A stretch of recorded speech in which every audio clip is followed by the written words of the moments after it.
Aussie Open versus the Young Bucks kicked off this week's episode of Rampage. I'm just going to say this. You absolutely have to watch it. It was tremendous. Also, hello and welcome to Ups and Downs, a wrestling show with me, Simon Miller, where we do give the good bits and up and the bad bits are down. And for years, people go, Simon, that doesn't make any sense. Well, does my face make any sense? No, it doesn't, so it all ties in. Just to make this match even more jam-packed too, in the middle of it, we just got told, oh, by the way, come Dynamite, we're gonna have the face of the Revolution ladder match, so my word, there's loads to take in. And I know I've said it once, but I'm gonna say it twice. These two teams are so good, and I don't understand how they did 9.9% of the things they did. 99.9%. I mean, Carl Fletcher and Mark Davis basically jumped the Young Bucks to begin with, which was smart. When the commentators also started to go, oh, Aussie Open, they hang out in New Japan, and they're friends with Will Ospreay. Don't forget, he had that amazing match with Kenny Omega back at Wrestle Kingdom. I was like, that took us like 6 weeks to mention it, what's going on? Nick Jackson and Matt Jackson were able to get the upper hand here when they did drop kick Aussie Open outside of the ring. But this is when Fletcher and Davis went, well, I think we do have a plan. Why don't we just grab Matt and Nick and continually ram them together? So they did it in the ring, they went to the outside of the ring, they ran around the damn ring and smashed them together over and over again.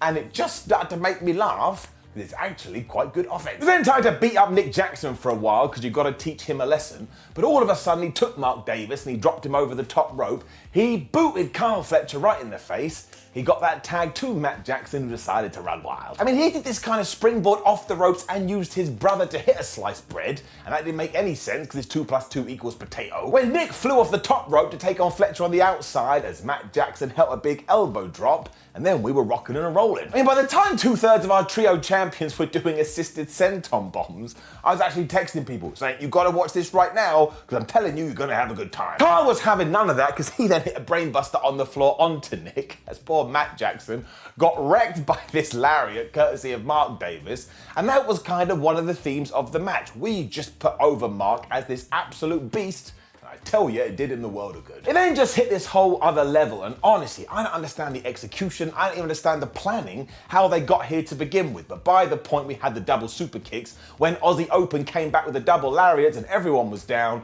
the crowd got on their feet, they were hooping and hollering, I decided to start doing it too, I just shouted out to the rafters, I love pro wrestling. Then got more dives and attempted Meltzer driver when the lights went out. Now I do admit, the commentators going, oh, there must be a problem here, what's going on, was a little bit silly, because even I knew it was the House of Black, so how can nobody else? And when they came back on, Mark Davis actually reversed this, so he had Matt Jackson in the tombstone position, so he hit him with it. It also meant that Aussie Open then got the Coriolis, and honestly, this was broken up at 2.99999, and I bit on it, because I'm an idiot. It then went really bad for Aussie Open because Davis threw this lariat way too hard, the Bucks got out of the way, so he hit his partner instead, and then somehow, man, Nick took Carl Fletcher, they placed him in Mark Davis's arms once again in the tombstone, they then super kicked him, so Mark Davis tombstoned his own friend.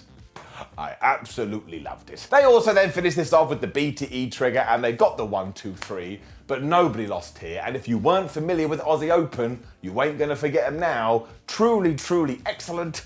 Up. Of course, right after this, the lights did go out again and the House of Black were here. And then the lights went off and they were gone again. But apparently, it's official and we are gonna get this at Revolution. So while the build has been a little bit strange, you're giving me the Elite versus the HOB at a pay-per-view? Could very well be the match of the year.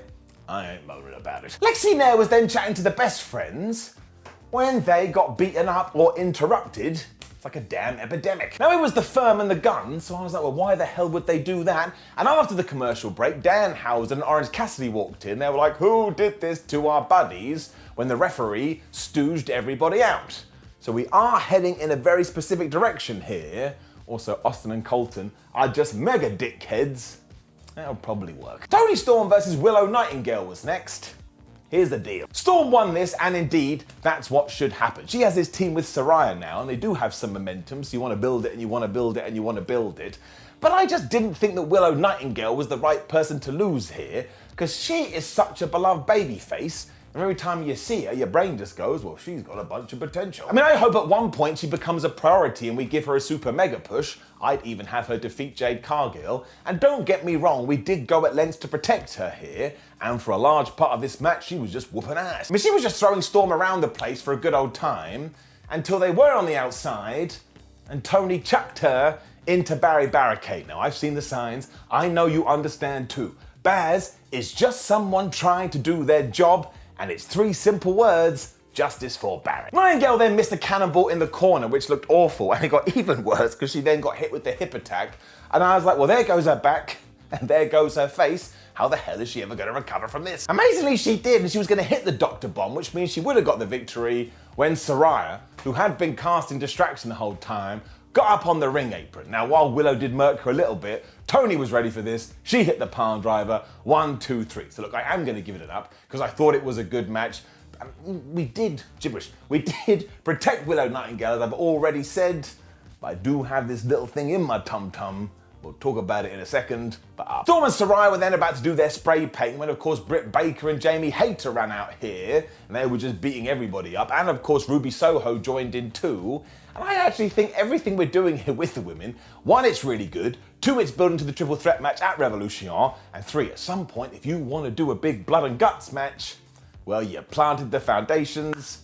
Bravo. We then saw some footage from after Dynamite when Jeff Jarrett, Jay Lethal, and their crew built up the Acclaimed. Didn't build them up, they beat them up. I mean, we saw Lethal put Max Caster in a figure 4, and Sanjay Dutt had his pencil, and he was trying to stab Anthony Bowens in the eye. And there's one of those sentences again, you're only going to get it in wrestling. Now, surely this is going to hamper the Acclaimed at the pay-per-view, which does make all the sense in the world, but actually the part 2 of this is it reminded you, oh yeah, the Acclaimed hate Jeff Jarrett and his boys, and the boys and Jeff Jarrett hate the Acclaimed. So this was just a little angle for Rampage. I had no problem with it, and I'm very excited about that match. It is going to be goofy. Wrestling for life. We also had a quick Jade Cargill promo after this as she challenged anyone to any match anywhere. And I was like, I mean, who the hell is still left to go when Lance Archer made his return to AEW? Alright. He was with Jake Roberts too, so we have gone right back, and he was facing someone called Bryce Saxton. And I felt so sorry for this guy. He would have woken up on this Friday and been like, oh my gosh, I'm going to be on AEW TV later. All the bumps, all the road, all the miles. Finally, I get my big opportunity. And he got hit with this horrible clothesline. And he lost in about 9 seconds. The thing is, I really do hope that Lance is back for good, like a Take That song, and we put him into the TNT program maybe. He is a really good big guy, and he reminded you here in quick time. Getting it up. Dustin Rhodes and Keith Lee were then cutting a promo from backstage, and Keith Lee has totally transformed his look once again, even though we only saw him 7 days ago. And a week prior, we did say he looks like a superhero. Well, now it's that times 10. They also challenged Swerve Strickland and Parker Bordeaux to a tag team match, so you've got to figure, we do that on Dynamite or Rampage, and then we get to the pay-per-view, and finally we do Keith Lee versus Swerve. And I tell you this, they are so damn good, and there's so much history here already, I think that is gonna slap. I'm looking forward to it. Which brought us to our main event where it was Sammy Guevara taking on Action Andretti, and this was damn good too. Now you can absolutely see once again that Action has loads of potential here, although at one point he did use Barry Barricade. Now I don't mean to go on about this, but if you were an accountant doing your accountancy and all of a sudden you got hurled into something, would you be happy or would you be like, man, I'm just trying to do my job here? Exactly. Justice for Baz. Action also used Barry to do this springboard cross body block thing, which was really cool. And then when Sammy tried to do a sunset bomb, he turned that into a Falcon Arrow. I watched it a few times, and it's actually baffling. I don't know how he did it. Andretti was then absolutely on fire because he hit a 450 from the ring apron to the floor, which is also nonsensical, when Sammy Guevara started to fight back, and he hit this amazing inverted DDT thing, so there's no two ways about it. When it comes to pure wrestling, these two guys rock. Guevara then landed on his feet after he went for his own 450, which is when he got drop kicked by Action Andretti. When Action made the biggest mistake of the match, he was like, well, I'm gonna mock you, you absolute moron. And he went to hit Sam's GTH on him, but of course Guevara has trained for that. He got out of it, he hit a bunch of knees, and then when he ran at Action Andretti, they turned that into a Spanish fly, and I've been pondering it.